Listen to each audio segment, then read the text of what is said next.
வணக்கம். 8th standard Tamil இயல் 5 கற்கண்டு பார்க்கலாம் வாங்க. வினையால் அமையும் தொடர்கள். இதில் தன்வினை, பிறவினை, செய்வினை, செயற்பாட்டு வினை தான் கற்றுக்க போகிறோம். இப்போ ஃபஸ்ட்டு தன்வினை பாருங்க. எழுவாய் ஒரு வினையை செய்தால் அது தன்வினை ஆகும்.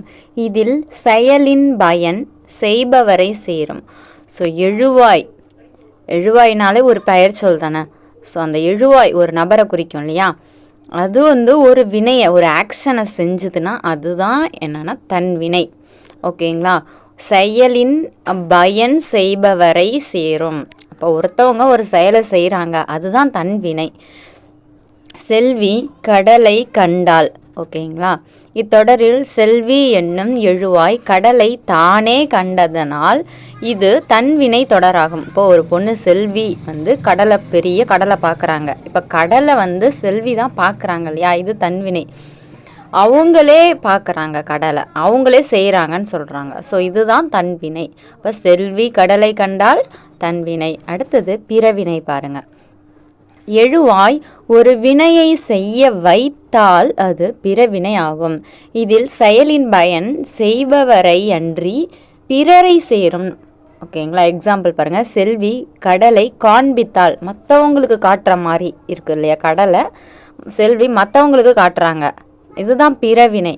அப்போ எழுவாய் ஒரு வினையை செய்ய வச்சா, ஓகேங்களா, செய்ய வச்சா அதுக்கு பேர் தான் பிறவினைன்னு சொல்லியிருக்கிறாங்க. அதுதான் சொல்கிறாங்க செயலின் பயன் செய்பவரை அன்றி பிறரை சேருது அப்படின்றாங்க. நெக்ஸ்ட் பாருங்கள்.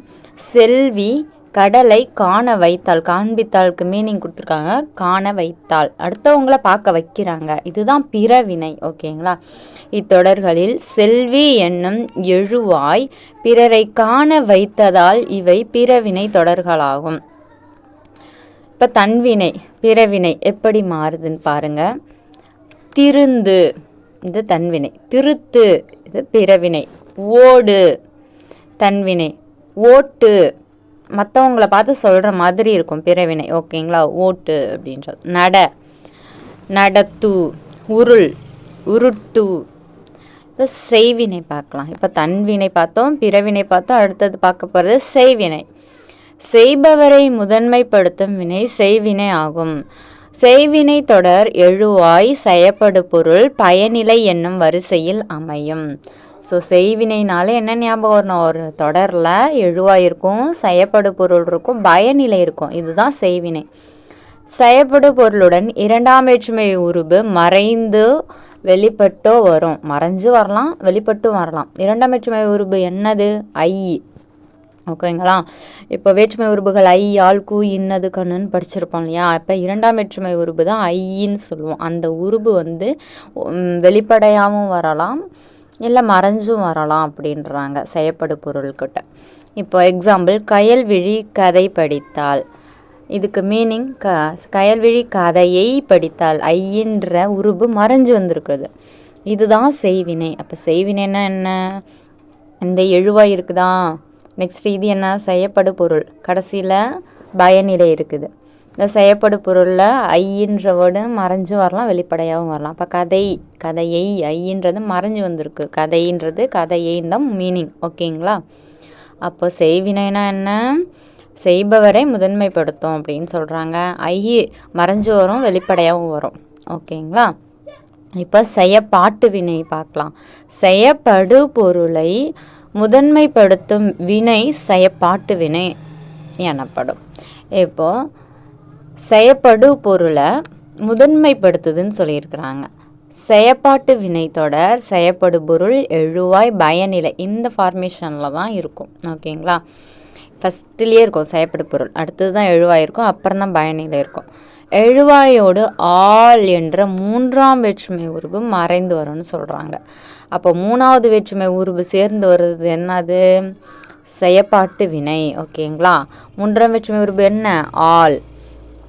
பயனிலையோடு பட்டது போன்ற துணை வினைகளுடன் ஒன்று சேர்ந்து வரும்னு சொல்லியிருக்காங்க. கடைசியில் அந்த பயனிலை இருக்கு இல்லையா, கடைசியில் படுபட்டதுன்னு முடியும். அப்படி முடிஞ்சால் அது என்ன வினை? செயப்பாட்டு வினை. இப்போ பாருங்கள், கதை கயல்விழியால் படிக்கப்பட்டது. இப்போ மூன்றாம் வேற்றுமை உருபு என்ன? ஆள். அப்போ ஆள் கயல்விழியால்னு வந்திருக்கா, அதனால் இது செயப்பாட்டு வினை. நெக்ஸ்ட்டு படுபட்டதுன்னு முடியும். இப்போ பட்டதுன்னு இதில் முடிஞ்சிருக்கு பாருங்கள். ஃபஸ்ட்லேயே என்ன வந்துடும்? செயப்படு பொருள் வந்திருக்கு, அப்புறம் தான் எழுவாய் வந்திருக்கு, அப்புறம் பயனிலை வந்திருக்கு. இந்த ஆர்டரில் வந்தாலும் செயப்பாட்டு வினை. ஓகேங்களா? ஓகே, இவ்வளோதான். தன்வினை, பிறவினை, நெக்ஸ்ட்டு செய்வினை, செயப்பாட்டு வினை தான் பார்த்துருக்கோம். செய்வினைனா 2ஆம் வேற்றுமை உருபு, செயப்பாட்டு வினைக்கு 3ஆம் வேற்றுமை உருபு, ப்ளஸ் படுபட்டதுன்னு முடியும். ஓகேங்களா? இப்போது மதிப்பீடு பாருங்கள். சரியான விடையை தேர்ந்தெடுத்து எழுதுக. எழுவாய் ஒரு வினையை செய்தால் அது தன்வினை. கரையில் சேர்ப்பான் என்பது பிறவினை. பாடல் இலக்கியாவால் பாடப்பட்டது என்பது செயப்பாட்டு வினை. பொறுத்துக. ஆடினால் தன்வினை, திருத்தினான் பிறவினை, புத்தகம் படிக்கிறேன் செய்வினை, கட்டுரை அகிலனால் எழுதப்பட்டது செயப்பாட்டு வினை. இப்போ பின் வருவனவற்றுள் செய்வினை தொடர்களை செயப்பாட்டு வினை தொடர்களாகவும் செயப்பாட்டு வினை தொடர்களை செய்வினை தொடர்களாகவும் மாற்ற சொல்லியிருக்காங்க. மாணவர்கள் வகுப்பை தூய்மை செய்தனர். இப்போ மாற்றுங்க. வகுப்பு மாணவர்களால் தூய்மை செய்யப்பட்டது. அடுத்து, பழம் அணிலால் குறிக்கப்பட்டது. அணில் பழத்தை குறித்தது. ஆசிரியர் இலக்கணம் கற்பித்தார். இலக்கணம் ஆசிரியரால் கற்பிக்கப்பட்டது. ஓவியம் குமரனால் வரையப்பட்டது. குமரன் ஓவியம் வரைந்தான். நெக்ஸ்ட்டு சிறுவினா பார்க்கலாம். தன்வினை என்றால் என்ன? எடுத்துக்காட்டு தருக. 3 கொஸ்டினுமே நான் கொடுத்துருக்கேன், ஆன்சரு பார்த்துக்கலாம். பாருங்கள், தன்வினைனா என்னென்னா, எழுவாய் ஒரு வினையை செய்தால் அது தன்வினை ஆகும். எடுத்துக்காட்டு பாருங்கள். செல்வி கடலை கண்டால். 2வது கொஸ்டின். ஏற்றினால் என்பது எவ்வகை வினை என்பதை விளக்குக. ஏற்றினால் என்பது பிறவினை ஆகும். இவ்வாறு எழுவாய் ஒரு வினையை செய்ய வைத்தால் அது பிறவினை ஆகும். நெக்ஸ்ட் 3rd கொஸ்டின் பாருங்கள். செய்வினை செயற்பாட்டு வினையாக மாறும் பொழுது நிகழும் மாற்றங்கள் யாவை? செய்வினை செயற்பாட்டு வினை. பாருங்கள், எழுவாய் செய்யப்படு பொருள் பயனிலை என்ற வரிசையில் அமையும். செய்யப்படு பொருள் எழுவாய் பயனிலை என்ற வரிசையில் அமையிறது. நீங்கள் பிரிச்சுக்கோங்க. இது செய்வினை பாயிண்ட்டுக்கு வரும். ஓகேங்களா? ஃபஸ்ட்டு லைனு செய்வினைக்கு வரும். செயப்பாட்டு வினை அப்படின்றது செகண்டாக இருக்குல்ல, இது செயப்பாட்டு வினைக்கு பொருந்தும். நெக்ஸ்ட்டு, செயப்படு பொருளுடன் 2ஆம் வேற்றுமை உருபு மறைஞ்சு வர்றது செய்வினை. அடுத்தது, எழுவாயோடு ஆள்னு 3ஆம் வேற்றுமை உருபு வந்துச்சுன்னா இது என்ன வினை? அதோட பயனிலையோடு படுபட்டது போன்ற துணைகளுள் ஒன்று சேர்ந்து வர்றது செயப்பாட்டு வினை. அடுத்தது பாருங்கள், சான்று கயல்விழி கதை படித்தால், இது செய்வினைக்கு வரும். கயல்விழி கதையை படித்தால்னு வரும். ஓகேங்களா?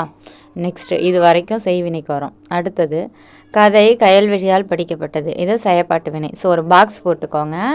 ஃபஸ்ட்டு பாயிண்டில் அப்படியே நீங்கள் பிரிச்சுக்கணும். இது செய்வினை, அடுத்தது இது செயப்பாட்டு வினை, அது மாதிரி இது செய்வினை, அடுத்தது இது செயப்பாட்டு வினை அப்படின்னு பிரிச்சுக்கோங்க. பிரித்து பாக்ஸ் போட்டு 3 பாயிண்ட்ஸ் தான் வரும்.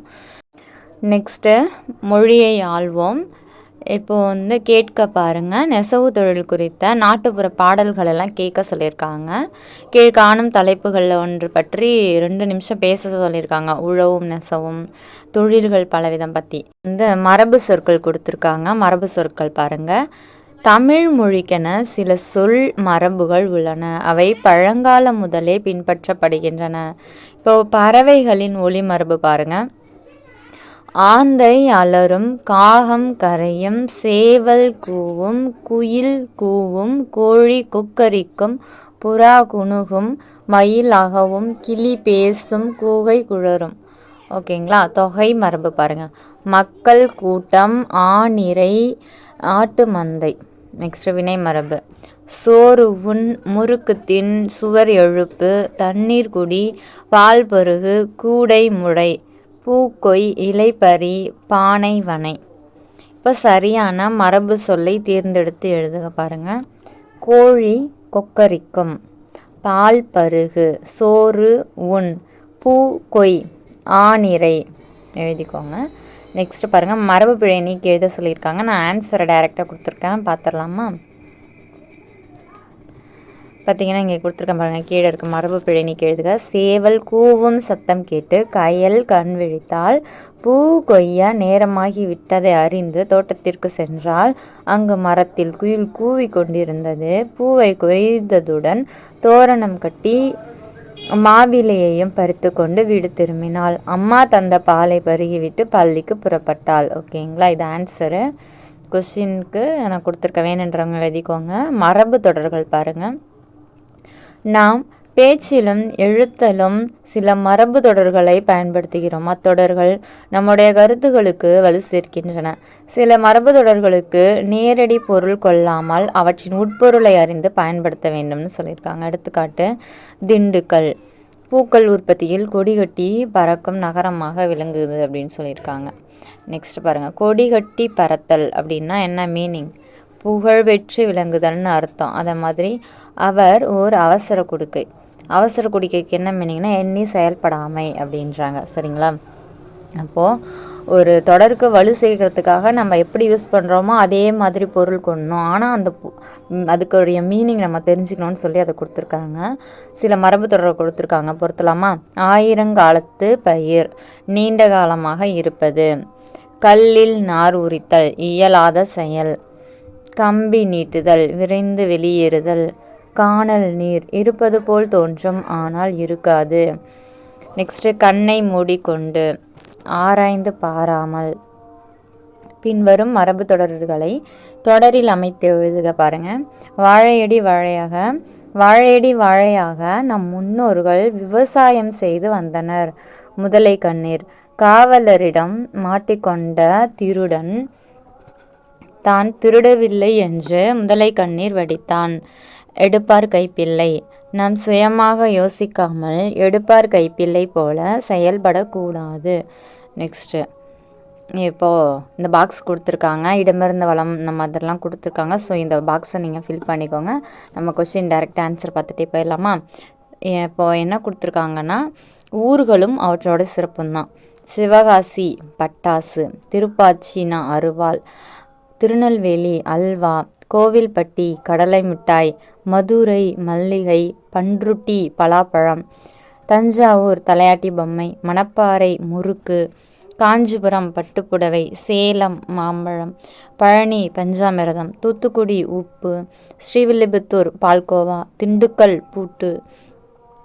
இப்போ பாருங்கள், படிப்போம் பயன்படுத்துவோம்ல பாருங்கள். நூல்னா த்ரெட்டு, தறி லூம், பால் பண்ணை டெய்ரி ஃபார்ம், தோல் பதனிடுதல் டேனிங், தையல் ஸ்டிச், ஆலை ஃபேக்ட்ரி, சாயம் ஏற்றுதல் டையிங், ஆயத்த ஆடை ரெடிமேட் ட்ரெஸ். ஓகேங்களா? இப்போது நம்ம இயல் 5 கிராமர் பார்ட்ட இலக்கண பகுதி நம்ம கம்ப்ளீட் பண்ணிட்டோம். ஸோ இதில் நம்ம ஃபுல்லாக வினையால் அமையும் தொடர்களுடைய புக் பேக் கொஸ்டின் எல்லாமே பார்த்து கம்ப்ளீட் பண்ணியிருக்கோம். தேங்க்யூ ஸோ மச் ஃபார் வாட்சிங். நெக்ஸ்ட்டு வீடியோவுக்கு லிங்க் டிஸ்கிரிப்ஷனில் இருக்குது. பாய்.